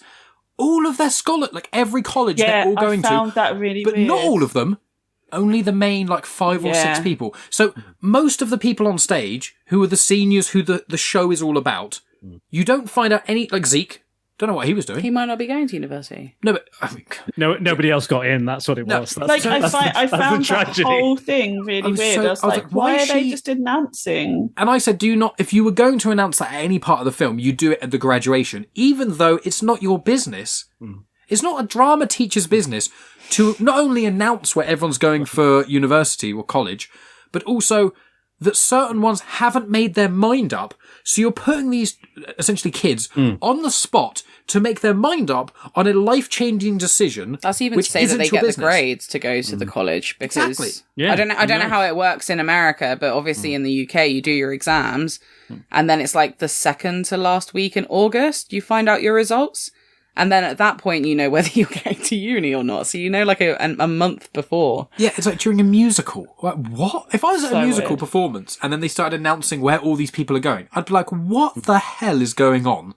Like, that's almost a safeguarding issue, surely, saying to everyone who is there.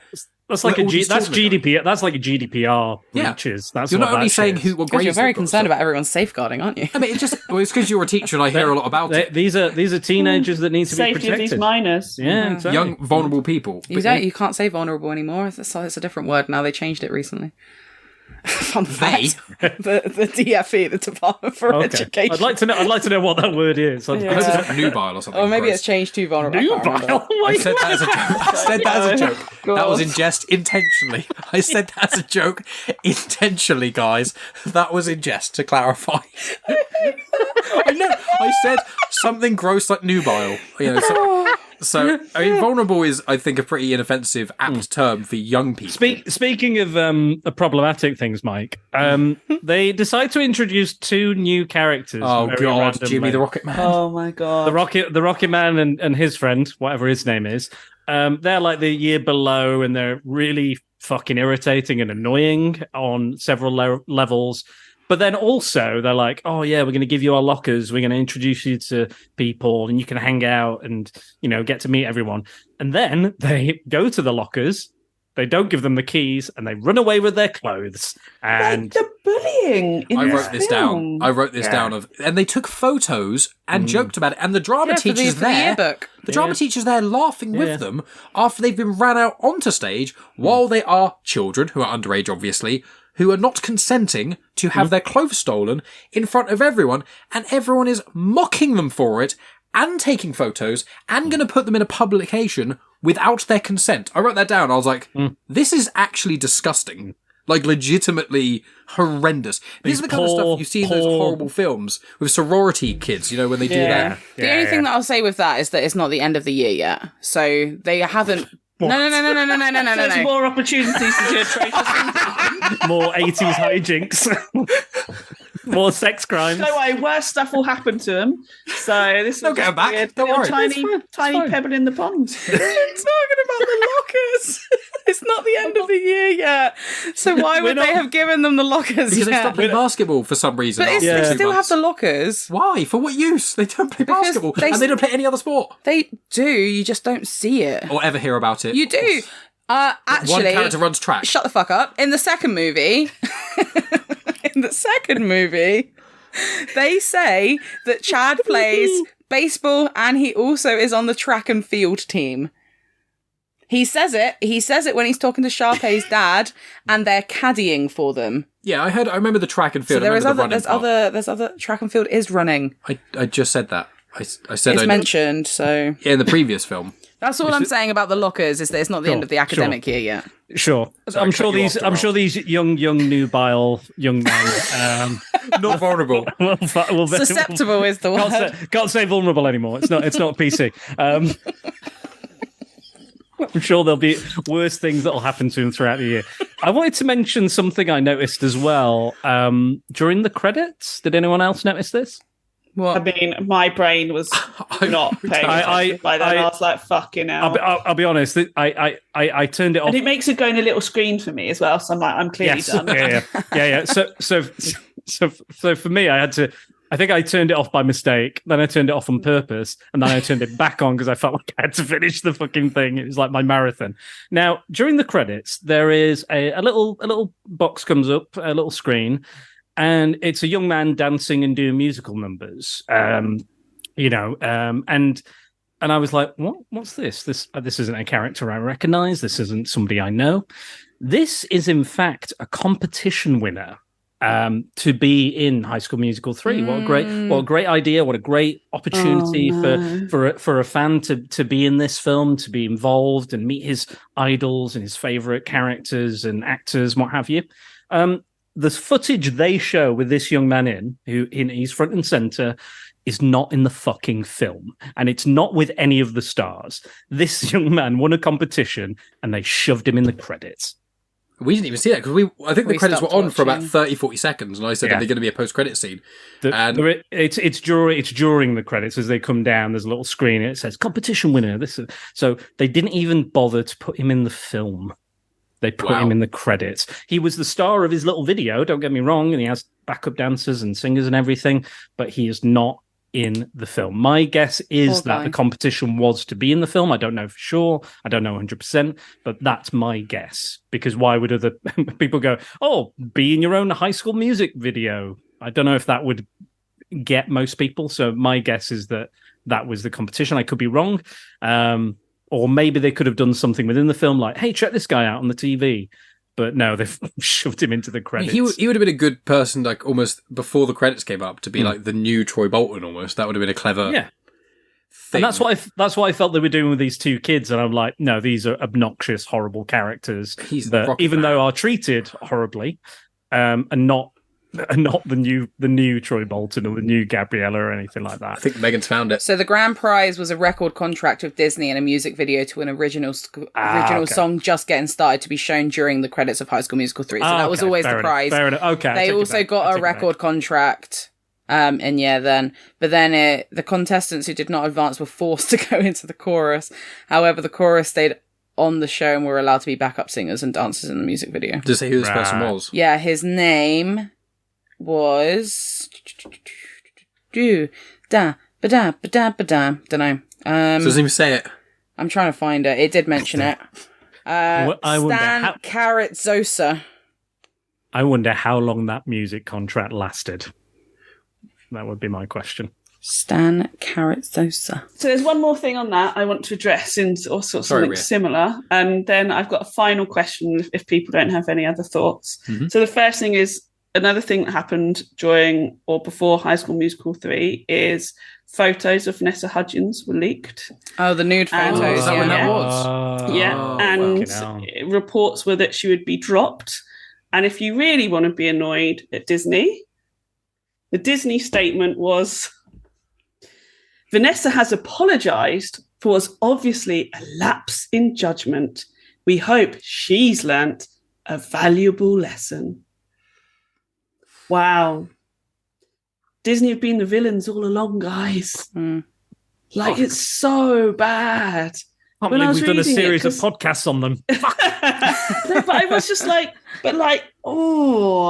because I was thinking this is around the time it happened. Because do you remember it happened to lots of female stars? Because it happened to Jennifer Lawrence as well, didn't it? It was just Scholar, absolutely horrendous. It was the hacks, wasn't it? The iCloud hacks. So somebody. Well, so this was a bit before that, I think. So, but yes, she got hacked and it got leaked online, and I was like, wow, that is what Disney expected of its young female stars at that time. Like, no backing at all, victim blaming, and just being like, oh, she had a lapse in judgment. Not this is a criminal offence and they should be judged and we should be supporting this person. Like, absolutely atrocious.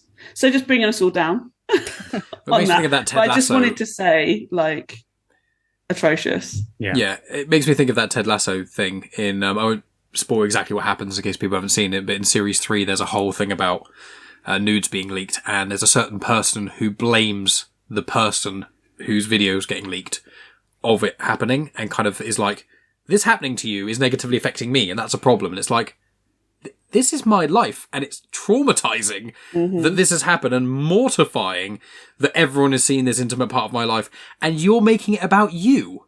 And that's what Disney are basically doing. They're like, you're hurting our brand. What for being a person? Yeah, for a criminal offence happening against me for something I have absolutely no control of. Like, somebody's violated me and my privacy. But yeah, sure. Thanks. Don't drop me from your franchise. As if they could drop her anyway. Yeah. So it's just sort of like... This is where they come out with the next one. It's Troy and Schmabriella. No, they'd probably just got him with Sharpay, wouldn't they? They'd probably just written her out in like a really crap way. No way. People would never have had that. People would never have had that. Disney should learn from the title of one of the songs. We're all in this together. Yeah, nice. Why don't we show some fucking support to our stars and the people that made us a fuck ton of money? How about that? Yes. Yeah. Well, now I'm going to change the tone, which is fantastic during the writers and actor strike, Stan. Yeah. Wonderful. And Disney are screwing them over as well, aren't they? Disney, Disney have just announced they're going to release a Werewolf by Night special again, but this time in colour, so they don't have to remake or pay any actors again. Well done, Disney. Well done. Yeah, it's not good. Sorry. Okay. No, it's because I could feel myself going on a rant and I just had to physically stop myself from doing it. That's what that was. Yeah. I was like, no, physically stop yourself. You're tired? And you've got one final question for the group, which is, do you think Troy and Gabrielle are still together? Yeah. Yeah, I do. Bless. I don't know, because they're both... Because I don't know who Gabrielle is, Ria. Oh, yeah, Gabriella. Sorry. How dare I get this generic female character wrong? Get these really memorable and important characters right. No, probably not. I don't know, because they're both from such I feel like they would be punished by their family and friends, like, just from Troy trying to make a decision what he wants to do with his life, and how much of a dick Chad was like, well, I want to do basketball stuff. You should do basketball stuff too. It's like, hey, back the fuck up, dude. I'm trying to live my life. And like the kind of judgment from everyone all the time in all these films constantly. I feel like if they broke up, or God forbid Disney, if they got married and then divorced, had a child out of wedlock or something horrendous, and against our Lord and Saviour, even though it's nothing really about Jesus' teachings, but anyway, it would be one of those things where I don't want to go down a religion rabbit hole. I don't even know why you went down there. That was me winding myself back from going on a rant about how absurd it is. I can imagine all these kids wearing purity rings. I will say that. Yeah, well, totally, exactly, and being like, you guys. That's probably one of the reasons that they viewed Vanessa Hudgens doing something bad, because you weren't married to this person. That's probably also why it took them so long for them to have a kiss, because they didn't kiss until at the end of the second movie. Well, that's another reason why the lyrics in these films are so bad, is because they're so many songs are about like love and passion, and it's like, you can't really have a passionate love song without at least some insinuation of sex. And it's kind of, you can, but not when there's 3 whole 2-hour-long musicals about it. So it's like, what can you sing about? Nothing is the answer to that question at all. Basketball. Yeah, basketball. Yay, get your head I in. love basketball. But I feel like they would basically get punished from Play with my balls. Play with my balls. Nice. Play with my balls. Nice orange hairless bumpy balls. I love basketball. I love But music. I think that they would stick together almost due to social pressure, but I feel like Nah. there's no conversation in any of these films about any of their interests apart from Zeke. Oh, absolutely. It's literally just musical and what you're doing with your life and Troy and Gabriella. No, Troy likes basketball. He likes cars. He in the third one, he buys a shit one, so he doesn't. but they don't mention it in the first two. But he's poor. He's rich poor, remember? He's rich like poor, wealthy not poor. fucking Wealthy poor. Yeah. yeah. But Wealthy it's poor. so they don't really, Poor apart me. from Troy having some, apart from Troy having that, and then And he built a Chad tree house with his dad. playing baseball. Yeah. But like they don't talk about any of their interests or anything Yeah. I like at all. And also, no one talks There's about There's no characters. But like, no one talks about Chad and Taylor McKessie. McKessie or Chad. No one talks about their relationship constantly, even Nobody though they cares. are in one. Nobody And not cares. to mention the horrible scene that Taylor makes about Chad having to make such a big fucking deal about my inviting her to prom. I was so We mad. haven't spoken about I was so mad. I was like, I like Such this a character. dickhead. I was kind of like this character because she's the only one who hasn't driven me mad. And when she did that, I was like, is this real? I was like, is this a joke? It's not a joke. Genuinely being serious that he's not made a big. And I was like, this feels like a Sharpay kind of thing to do. Yeah. Not. Why are you doing this? I was like, I don't understand. Why do you need everyone to make such a big song and dance about you Yeah, but two? wait, it's not like she's shown. It's not like she hasn't shown a bitchy side already. We saw that in the first Yeah, film. that's true. Yeah. With the whole And- breaking them up and And with Gabriella in the bedroom, she's like, "It's just a boy. He's just a boy." He's your first school. crush. And then- It's all right. And she's together like, for- she was absolutely devastated by that. It's like, he's my first love. He's my first love. Yeah. Yeah, Wow. so wasn't a fan of that. But no, I think they'd get together, but they'd stay together probably depressed out of social pressure and probably religious pressure from their friends and family, to be honest with you. I don't think they would. I think because of Troy's possessiveness, he's like, I've got to put my name on my girl. I've got to put my initials on there so everyone knows I own her. And Yeah. she can't ever miss one phone call from me. If she misses a phone call, she's clearly sleeping with someone else or off doing something that's not related in some way to me. Maybe he leaks her nudes. Maybe that's the dark side of Jesus. I high think school. Zac Efron and Vanessa Hudgens were actually going out at the time. I don't think Zac Efron leaked the nudes. We're not talking about them. We're talking about Troy and I don't think they're a healthy relationship. No, I agree with you. I don't think they would have stayed together. I don't Yeah. think that. There's no I mean, she way, already no tried to way. break up with him in the second film. She would get sick of it, and she has a Kind little bit of a backbone. Kind of does it in every film again, Megan. Yeah. Every single film. Like, don't make out like they're that different. All of these films, they're the exact She same doesn't plot. break up with him in the third movie. She just Maybe not goes to break, Stanford. but she has Without a telling. very strong disagreement. there. She just drives 1,000 miles away. It's like, And then doesn't bye. then speaks to him on the phone and says, "I'm basically done with you," and then like hangs Yeah. up on She him. doesn't say that. She said, "I'm not coming back for the musical." Yeah, and then she hangs up on him because he's still there with the phone, and Chad looks at him. I'm getting basically, "Are you I'm okay?" getting flashbacks to my romantic gesture again. those hard. Well, she those wasn't hard. even prom. That's like a real dick move. And even her mum's like, "You can stay longer," and she's like, "No." I was like, "Okay." Well, the mum had already moved away. Yeah, also, the mum just packs up everything and leaves. I'm just like, Yeah. how have you sold your house? Where the fuck are you going? And in 2 days, it happens. Like, it's madness. Like they managed to pack away everything in their entire house flawlessly from the 2 days before where they're talking about it. Nothing's in a single box at all, and then in 2 days everything's packed and Well, completely they're not gone. poor rich. They're rich Yeah, rich. yes, they're they rich, pay- rich. They paid someone to They pay do it. people to go and do it all absolutely flawlessly, immediately, perfectly. Cool. So I can't as believe we've been talking about this for so long. yeah, well, we'll I wrap it up. genuinely Everyone thought loved it. I genuinely thought we'd be like 45 minutes and done. No. It's because Too it's the much. greatest franchise of all time, Rio. I have to say, I think this has been one of my favorites. Favorite Films. podcasts we've done. No. Strike that from the record. That is not true. There's nothing. You heard it here first, everyone. guys. This is my Dragon Slayer. I'm telling you now. This is all of these are my Dragon Slayer. Like, It's the two opposite ends of the spectrum, isn't it? It's Yeah. like this is like sickly sweet. I don't think that's Bubba. Sorry, we think we may be able to hear our dog. I think Okay. it's the dog outside who's always loud. It's the that white dog that always interrupts gets me left when I'm outside. whenever I'm podcasting, always interrupts me. But I think that. Oh man, that dog made me lose my train of thought. Yeah, that was it. Yeah. With your weird films, Dan, Weird they're like spectrum, the opposite end, and Yeah. this film is on the complete other end. Yes. And for both of them, agreed. I'm like, I get these films. I don't especially like them, but I did enjoy them to a degree. And as with your, I'd rather watch your weird. I'd rather watch really weird films that risk stuff and are like terrible, maybe like Dragon Slayer in certain ways, than High School Musical 3. I'd probably watch Dragon Slayer over High School Musical 3, but I'd watch High School Musical 1 and 2 over Dragon Slayer. Hello, this is our barometer for quality. Yeah, High School Musical 3 and Dragon Slayer at the bottom. both absolute M's, the safe kind of weird, and then the absolute bonkers mental kind of weird. There's Megan and there's me, just those two spectrums, and then Mike and Rhea somewhere in the middle, kind of going, okay, guys, these are a thing. Making strong life choices. Well done. So, if we wrap up, we can give a preview of what we're doing next time. All if right. you're letting, Well, everyone's going to be mad at me then. It's good that it's not my turn for a while, yeah.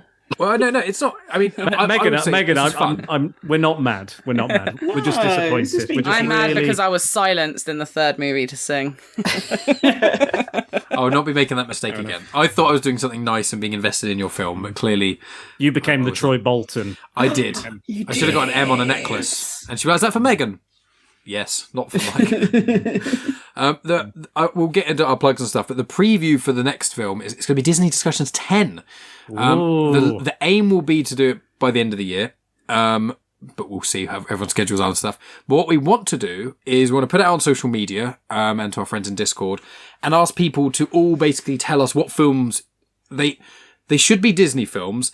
If they're not Disney films, they have to be some way connected, like distributed by some of the, I think Touchstone's part of Disney. Yeah, Touchstone. Like things like that. Or probably the closest, maybe if it's on Disney Plus and not strictly speaking Disney, maybe. But the idea is everyone kind of sends in over social media. I'll put up posts about it on Comics Emotion and Genuine Chit-Chat, all that jazz. And tell us, it can be almost any Disney film we haven't tackled so far. Throw them in, and then what we'll do is we'll sift through them, maybe choose a top 4, and then we'll do some kind of vote thing, and then whatever gets the top 2 votes, we'll try and do those 2 films, I think, for Disney Discussions 10. I think that's probably quite a good shout to do it. And we'll try and do that before the end of 2023, and then 2024 will be starting the whole cycle again, and we can figure out what other crazy stuff we can do, which will be a lot of fun. So yeah, that's going to be it for DD. Megan, do you want to tell everyone where they can find your High School Musical singing Zac Efron, Troy Bolton, love himself? You'll never find that video. Why don't you tell It's gone people? forever. Why don't you tell people what you said to me of your opinion of Gabriella before when we were watching the High don't School Musical remember. films? How much you didn't like her and why? Yeah, because I love Zac Efron. And you still have some residue dislike. Yeah, I for Gabriella. Jealous. Yeah, I was jealous of Gabriella. Of course I was. In all the films, she was getting kind of mad at Gabriella. There were also bits in the movies where Mike would be like, I bet you like this bit. Because there's like a bit where he's topless. I was like, yeah. Then Mike was like, he's a child here. And I'm like, yeah, but he's not though. And they had to look up see how old Zac Efron was at the time. He's and at least 18. Yeah, it's like, yeah, that's still quite. That's lucky for that. That's lucky for that nubile boy. Yeah, no, I was jealous. Yeah, Because I loved Zac and Efron. you still have this residue dislike of Gabriella. Yeah, but I don't like Gabriella as a character anyway. I know. I think Vanessa Hudgens is very I dislike talented. her for other Yeah. reasons. Because Vanessa Hudgens was in a production of Grease that was live on TV, and she played bollocks. What's her name? The one that sings Sandra. No, not Sandra Dee. The one that sings Rizzo, no. Rizzo. Yeah, Rizzo. Yeah, Rizzo. Yeah. I think you find Vanessa Get your Hudgens. paws off my filthy drawers. Would you call that crap with an it?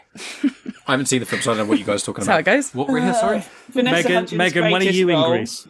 Yeah. Well, you should be in so many things. You'd be I a can't great wait Rizzo. for you to see in like the next Mafia film Martin Scorsese does. Well, come and see the panto that I'm in January. Yeah. Well, speaking of Christmas, Vanessa Hudgens' greatest films series is the Princess Switch ones, which are amazing. She's absolutely amazing in them. Like, she is like, I'm getting paid and I'm going for it. And it is amazing. She does some accent work that I swear my 4-year-old can do better. I think I've seen that. I've never even Every heard of it. single moment of it. They're amazing. They're so bad, they're amazing. She's a baker. It's so great. It's Megan. Got to watch them all. I will say, Her Vanessa greatest Hudgens, role. She was made for them. she's very talented as a singer, but she's an atrocious lip syncer. Just to throw that out there. Well, it annoyed me. But plug away, Megan. Well, I'm on me. Grits Gets Fit. Instagram. Don't really post. You might post from time to time. Rhea. There's another place people could find you. But Genuine. okay. Oh yeah, Patreon. Genuine Chit-Chat. I'm there, and I'm on other people's feeds at random intervals. And I've released a couple of bonus episodes of that recently as well, so people can get a nice little taste. And if you send a review, review us either anywhere that you're basically listening to this, or on any of the feeds, send a review over and send me a screenshot, and I'll send you a free episode of Afterthoughts. Oh, Yeah. isn't Thumbs that up. nice? And I'm pretty sure if I said if you gave us £100 a month, I'll bake you a cake. Yeah, but I would feel so bad. Unless someone high up at Disney. Pricey cake. Fantastic cake. Well, Megan actually said Better be she'd write someone a I song. said I'd write someone a song. You'd write as someone well. a song, and you'd do your own podcast for them, and you'd also bake them a cake if they gave us £100 a month. There's a lot that comes £100. Could you sing me a song? Could you do me a song if I paid you in that gangster Italian accent that you have, Italian American accent? I'll write you a song, Dan. Don't you worry. I'll whack my ukulele out. Yeah, absolutely. Yeah, Yes. sorted. Don't you fret. I'm sure I Song's can. coming I'm your sure I way. can scrape. I'm sure I can scrape £100 together. Don't worry. I'll do it for free. Oh no! I'll pay you. Okay, Rhea. Oh yeah, so distracted. You know where I am. Femon.show. Femon on Instagram. Go listen to our podcast. It's amazing. Succinct. Nice. It is. Very good. It's shorter than I really any need High to School wee. Musical song. Sorry. Okay. There is a Disney adjacent podcast coming up on my channel with Mike and Megan. We're actually going to compare Coco and is it The Book of Life? The Book of Life. Yes. So that's going to come out. We're going to drop that on the Day of the Dead, as both of them are set at that time. So we're going to do that quite soon. And so it's we're going to compare the two and see which one comes out on top. And you can find me just normally at the website Spiderdan and thesecretboards.com on the World Wide Web.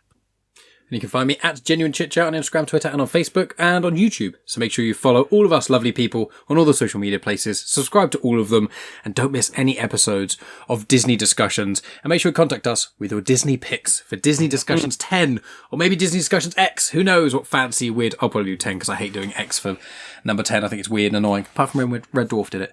But friends, thank you so much for tuning in, and obviously other friends, thank you for doing so many Disney Discussions, and thank you to Megan for doing such an excellent job at hosting. Thanks. And choosing some very interesting films to do. The only franchise of musicals.